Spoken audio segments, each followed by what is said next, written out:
Allez. Bonjour Emmanuel. Ah Henri, bonjour. Bon voilà, nous sommes chez Richard Armenante, notre ami Richard Armenante, qui est auteur de notre blog et que nous venons voir à Marseille. Nous sommes chez lui à Marseille. Nous venons le voir pour qu'il nous raconte un petit peu ses malheurs qui sont proches des nôtres et qui sont tout à fait d'un enseignement intéressant. Alors, on présente rapidement monsieur Richard Armenante, donc c'est un Marseillais, issu d'une famille connue à Marseille pour avoir résisté pendant la guerre de 40 et avoir perdu des membres de sa famille qui sont morts au combat de la résistance. Monsieur Armenante, Richard est un informaticien qui a repris en 1982 une très grosse entreprise qu'il a fait fructifier, que vous connaissez, que tout le monde connaît, puisque c'est l'entreprise qui fabriquait les fameux bacs Riviera. Tout le monde a un bac Riviera chez soi. Où l'a eu ça ?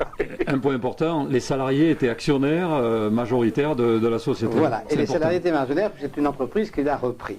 Donc cette entreprise a travaillé avec un chiffre d'affaires de 15 millions d'euros par an de 1982 à 1996. Ça, c'est la partie industriel de M. Armenante. Il a aussi un volet plus bénévole, puisqu'il a été conseiller municipal de M. Vigourou, que tout le monde connaît, adjoint au maire, de 1989 à 1995. Voilà. Donc voilà un monsieur qui a beaucoup donné dans sa vie, qui a beaucoup travaillé, qui a beaucoup œuvré, et qui, donc, tout d'un coup, en 1994, a eu un premier contrôle fiscal, doublé d'un deuxième en 1996, où là, les choses ont mal tourné, puisque... C'est souvent au deuxième contrôle fiscal que ça se gâte. Les services fiscaux lui ont interprété des avantages qu'il avait, puisque l'État était, on a compris, actionnaire de son entreprise, il va nous expliquer ça, et les services fiscaux ont donc... renier leurs paroles, et ça a fini par un redressement d'1 million d'euros dont nous allons parler après. Bon, voilà. Est-ce que vous raisonnez non, vous avez dit l'État actionnaire. Non, l'État avait financé, j'avais lancé un plan d'investissement de 5 millions d'euros. L'État avait financé sa quote-part dans le cadre d'un plan de création d'emplois de 20%. Et j'ai eu un blocage des banquiers alors qu'ils avaient donné leur accord écrit. Suite à ce blocage des banquiers, le TPG donc a autorisé la société avec accord écrit de ne plus payer la TVA le temps qu'on arrive à remettre les banquiers dans le droit chemin. Et donc je ne payais plus la TVA de fin 93 jusqu'au 94 à 96, jour où j'ai été dans l'obligation de déposer le bilan à cause donc du blocage des banques. Donc le mot que j'ai employé d'associé n'était pas le mot juridique, mais c'était une association morale, puisque l'État... Aux investissements. L'État avait le souci de faire marcher cette PME qui avait donc quand même 200 salariés, qui était quand même pas rien, et qui avait donc une présence mondiale, puisque cette entreprise travaillait dans le monde entier. Alors, donc nous arrivons à ce qui nous intéresse, et ce pourquoi nous sommes venus vous voir, nous arrivons donc à la liquidation de cette entreprise. Donc la pression fiscale d'une part, la pression des banquiers d'autre part, vous amène à liquider l'entreprise. Et là, vous avez donc vous tombez sur deux hyènes. D'un côté, le fisc, qui va se transformer d'un prêteur, enfin d'un partenaire accommodant, qui va devenir donc un exigeant violent, et puis évidemment les gens qui sont bien réputés pour ça, qui liquident les sociétés, qui sont tous malhonnêtes. Ça c'est pas nouveau. Tout le monde le sait. On y est tous passés. Et vous avez rencontré ces gens malhonnêtes. On m'a mis, puisqu'on m'a dépaysé mon dossier totalement illégalement, donc j'ai rien pu faire. On m'a mis entre les mains d'un administrateur judiciaire qui était connu pour ça, qui a été condamné 4 fois de la prison et qui continuait à... Oui, mais ça ne les empêche pas de continuer. Donc là, il y a complicité entre l'administrateur et l'État, et le contrôle fiscal s'est fait sans aucun contradictoire avec moi. C'est-à-dire que je me retrouve poursuivi par le contrôle fiscal à titre personnel, sans que j'ai eu une seule occasion de m'expliquer en direct avec eux. Je n'ai jamais rencontré le contrôleur fiscal une fois qu'il a terminé son contrôle fiscal. Je ne l'ai jamais rencontré du tout. Donc je me suis retrouvé poursuivi sans rencontrer personne. Je me suis retrouvé au tribunal sans rencontrer aucun magistrat. Moi, je suis effaré quand je vois ce pays qui donne des leçons au monde entier. C'est un problème. C'est l'exception française. Hein. Oui, exactement. Oui. C'est un problème récurrent lorsqu'une entreprise, malheureusement, se met en liquidation ou en redressement entre le début ou juste avant ou pendant le contrôle fiscal ou juste après. Effectivement, le propriétaire de l'entreprise ne peut plus se défendre, puisqu'il a perdu ses droits, puisque l'administrateur a les droits, et il fait ça de manière de la plus occulte qui soit. C'est partout pareil, et c'est quelque chose de dramatique. Quelque chose de dramatique, hein, quelque chose qui amène à des conséquences terribles, terribles, hein, voilà. Oui, mais le dirigeant se retrouve donc accusé de tout, sans qu'il ait la possibilité d'avoir un contradictoire. S'il n'y a pas de contradictoire, absolument. Moi j'avais à ma disposition aucun papier, aucun document. Ah bah oui, je me retrouve sans avoir de documents pour me défendre. Oui, voilà. Donc ce schéma est un schéma je dirais classique, malheureusement, destructeur et classique pour nous parce que les gens ne savent pas. Hein. Oui, non mais classique parce que ceux qui regardent notre blog savent, bon voilà. Ce pourquoi on est venu, Monsieur Armenante, c'est pour la suite. C'est-à-dire, après ça, on peut dire que ces naufrageurs ont détruit votre entreprise, ont mis 200 personnes à la rue, enfin bon, etc. Déjà, c'est pas très ragoûtant. Mais où ça devient tout à fait violent et tout à fait inacceptable, et où ça prend des proportions terribles, c'est qu'ils continuent aujourd'hui à vous poursuivre, alors qu'il n'y a aucun espoir de pouvoir vous faire payer les sommes qu'ils prétendent que vous devez. C'est-à-dire qu'aujourd'hui, vous avez l'État qui vous poursuit pour 1 million d'euros, alors que vous avez une retraite très ordinaire et aucunement les moyens. Donc vous vous retrouvez dans la situation. Quel âge avez-vous, M. Armenante ? 66 ans. 66 ans. Donc 66 ans. On récapitule, vous avez pendant 14 ans tenu une grosse société, vous avez fait vivre 200 personnes, vous avez pendant 6 ans été conseiller municipal adjoint au maire de la ville de Marseille, c'est quand même pas un patelin, donc vous avez fait des choses, vous avez donné de votre vie, et vous vous retrouvez aujourd'hui avec... Non seulement ruiné, non, vous vous retrouvez avec des gens qui continuent à vous poursuivre pour 1 million d'euros dont ils savent pertinemment que vous ne les avez pas. C'est-à-dire qu'on est dans un schéma, si vous voulez, et c'est pour ça qu'on est venu vous voir, parce que c'est ça qu'il faut qu'on dénonce, parce que c'est hors du commun. On est dans un schéma où ces gens vous détruisent pour faire un exemple. C'est-à-dire vous êtes un dégât collatéral de la terreur que ces gens sont obligés de mettre en place dans ce pays parce que l'impôt n'a plus de légitimité. C'est-à-dire qu'on est dans un schéma aujourd'hui où l'impôt est tellement excessif par rapport aux prestations qui sont données que ceux qui le paient, on n'est pas très nombreux à le payer, de ceux qui le paient veulent plus ou peuvent plus le payer. Bon. Et pour qu'ils continuent à le payer, on répand la terreur. Et donc, des gens comme vous, comme Emmanuel, comme moi, sommes poursuivis au-delà de ce que nous devons, dans des situations où nous devrions être assistés, nous devrions avoir comme ces salariés en difficulté, comme des gens, c'est-à-dire on devait avoir des psychologues qui nous aident, parce que quand même c'est une situation, quand vous avez fait tout ça, quand on a eu l'avis de M. Armenante, quand on a fait tout ce qu'on a fait, quand on a donné tout ce qu'on a donné, se retrouver aujourd'hui à cet âge-là, j'ai quand même... Et poursuivi, c'est-à-dire empoisonné pour le restant de sa vie. Oui. Enfin, c'est épouvantable. C'est quelque chose d'acceptable. Voilà. 20 ans, ça fait 20 ans que je me bats. Bon, avec des périodes, parce que j'ai eu des problèmes de santé, j'ai eu un grave accident, ça m'a retardé. Bon, j'ai eu un certain nombre de handicaps qui ne m'ont pas permis de me défendre peut-être plus violemment au départ. Mais pour corroborer ce que vous venez d'expliquer, une explication me semble assez démonstrative. Quand le fisc me poursuit, et qu'il ne défend pas les intérêts du pays en poursuivant la société, en prenant des garanties dans la société dont l'administrateur a la charge, qu'il vient d'être nommé, dont on sait maintenant que c'est un voleur, puisqu'il a été condamné dernièrement, je l'ai fait condamner à 7 ans de prison ferme, parce que je me suis battu entre-temps. 7 ans de prison ferme, tout le monde m'a dit oh, c'est exceptionnel. Enfin, il a fallu que je travaille pour aller rechercher les informations. Donc, au lieu de poursuivre cet administrateur, de poursuivre la société pour prendre des garanties, ils ne le font pas et ils passent leur temps à me détruire. Donc, c'est bien la démonstration de ce que vous venez de faire. Et la société s'est vendue pas loin de 4 millions d'euros. Ils avaient largement de quoi se payer.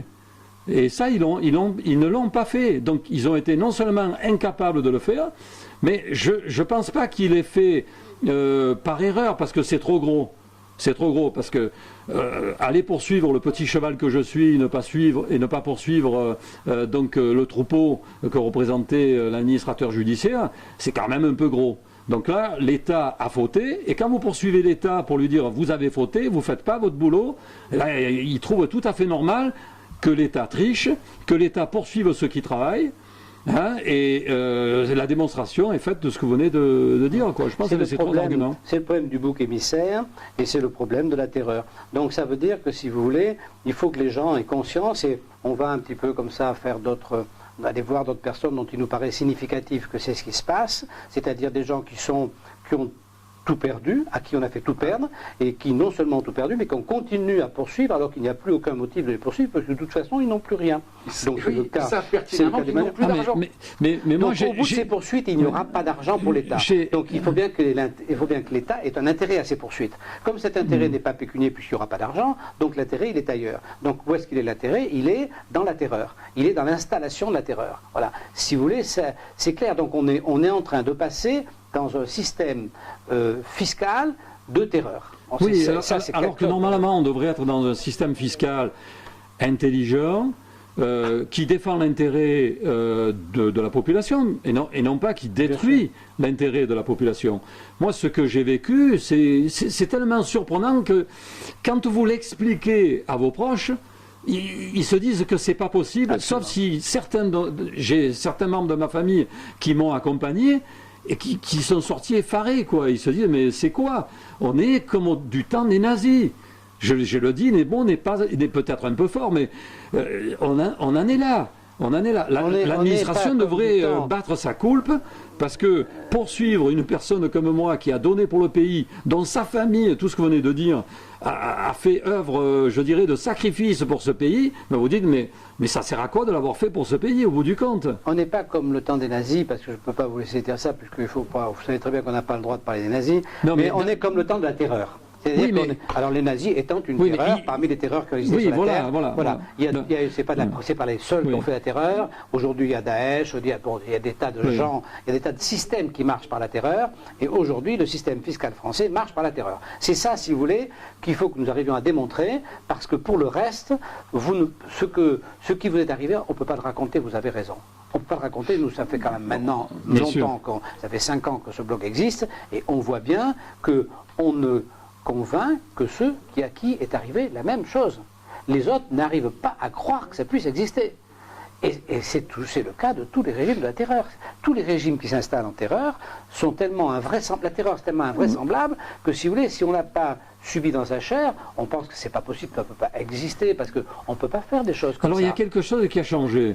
C'est que maintenant, on peut, grâce à Internet, diffuser ces comportements, ces mauvais comportements, absolument, à les partager avec d'autres concitoyens, à les partager avec la famille qui se dit mais comment c'est possible? Et donc à un moment donné on peut pas tromper tout le monde tout le temps, quoi. Exact.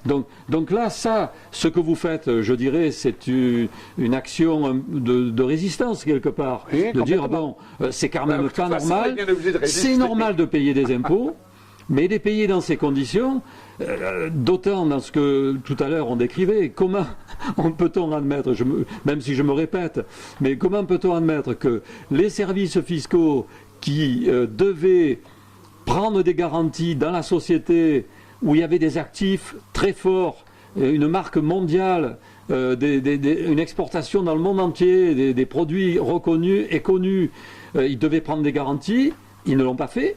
La première des choses qu'ils font, c'est s'attaquer aux citoyens aux plus faibles. C'est facile de s'attaquer aux plus faibles. C'est pas exactement comme ça, M. Armenat. Mais c'est comme ça que ça se traduit. C'est pas exactement comme ça, parce que dans la tête dans la tête du fisc, c'est pas comme ça que ça se passe. Le fisc, il y a une entreprise avec 200 salariés, on protège ces 200 salariés parce que 200 salariés, eh bien, on ne va pas empêcher cette entreprise de vivre parce qu'il y a 200 salariés, mais le patron, lui, parce que c'est une merde, nous, on pense, services fiscaux, on pense que c'est les patrons qu'il faut terroriser parce que c'est eux qu'il faut les obliger à payer, et qu'importe le fisc français n'a pas pris conscience de ce que c'est un patron. Le fisc français ne sait pas que sans patron, il n'y a pas d'entreprise. Le fisc français pense qu'on peut avoir des entreprises sans patron. Ils imaginent qu'il y a des entreprises collectives qui pourraient exister sans patron. Quand on a été patron, on sait que non. On sait que dans une entreprise, il faut qu'il y ait un patron, c'est comme ça. Alors, il y a autre chose aussi, et je voudrais profiter de cette occasion pour le dire. Mon expérience d'élu m'a beaucoup enrichi sur le fonctionnement du système politique. Je me suis aperçu que les politiques, c'était pour la plupart, pour je dirais presque une majorité, pratiquement des marionnettes, parce que c'est l'administration qui fait le boulot. Sûr, oui. Quand les gens cumulent 4 ou 5 mandats, c'est pas le politique qui dirige le bateau de la mairie, le bateau de... Ce sont les administrations, et donc l'administration a un poids extrêmement fort. C'est parce que, je pense, les services fiscaux ne sont pas dirigés par des politiques qui viennent vraiment de la société civile et vraiment du peuple, que l'administration s'autorise, elle est chez elle, c'est à elle, la France lui appartient et elle fait ce qu'elle veut, et donc il y a forcément des abus, parce que quand quelqu'un a un pouvoir, s'il n'y a pas de contre-pouvoir, eh bien il y a l'abus de pouvoir par voie de conséquence. À cause de cela, la France n'est pas une démocratie, puisqu'effectivement l'administration a un pouvoir qui dépasse largement la capacité des élus, c'est certain, c'est pareil pour la justice. Mais c'est parce que les élus ne font pas leur boulot, les élus sont dans des conditions de fonctionnement de ne pas faire leur boulot. Je raconte dans mon dernier communiqué, donc la lettre ouverte que j'ai faite au président de la République, qui date du 15 octobre, je raconte cette anecdote. Ma maman, on lui avait supprimé sa pension de veuve de guerre. Elle a écrit au général de Gaulle. On l'a supprimé comme ça. Bon, bien sûr, elle s'est insurgée, je passe là-dessus. Elle a écrit au général de Gaulle. Le général de Gaulle, 15 jours, lettre manuscrite, donc signée de sa main, pas par une 15e secrétaire. Il a écrit, il a dit « Chère madame, c'est rétabli, terminé ». Il y a des élus qui faisaient leur boulot, qui s'occupaient. Normalement, un député, on devrait lui dire « Mais attendez, c'est quand même pas normal ce qui se passe dans mon dossier ». Il est là pour juger, pour dire « Mais… » ça ne va pas. Je vais intervenir auprès des services fiscaux. J'ai un pouvoir. Moi, quand j'ai été adjoint au maire, je suis intervenu pour certains cas. On a un pouvoir quand on est élu. Quand l'élu dit je ne peux pas intervenir, c'est faux. Il peut intervenir où il veut, quand il veut. Quand on est élu, on est le représentant du peuple. Et quand on voit un dysfonctionnement, on a non seulement le droit, mais le devoir d'intervenir. Or, que font les élus? Ils sont complices de ce que fait l'administration. Oui, donc, partant de là, l'administration... on va vous arrêter. Pardon. Non, mais vous avez... Non, je m'excuse, je ne fais pas un procès à tout le monde, mais il faut modifier... On sort du sujet, mais vous avez complètement raison. On est dans le sujet. On est dans le sujet. On est dans le sujet, mais disons qu'on va prendre trop de temps, mais vous avez complètement raison, évidemment. Je suis tout à fait d'accord là-dessus. Donc, voilà, nous allons donc nous arrêter là. Nous allons donc la conclusion de cette. Nous sommes très heureux et nous vous remercions beaucoup de nous avoir reçus, Monsieur Armenante. Nous sommes très heureux d'être venus. Nous continuerons à œuvrer pour faire la démonstration de cet état de terreur dans lequel on peut pas continuer à vivre parce que c'est pas normal. Monsieur Armenante, au revoir. Écoutez, au revoir, à bientôt sur le blog. On aura l'occasion d'échanger.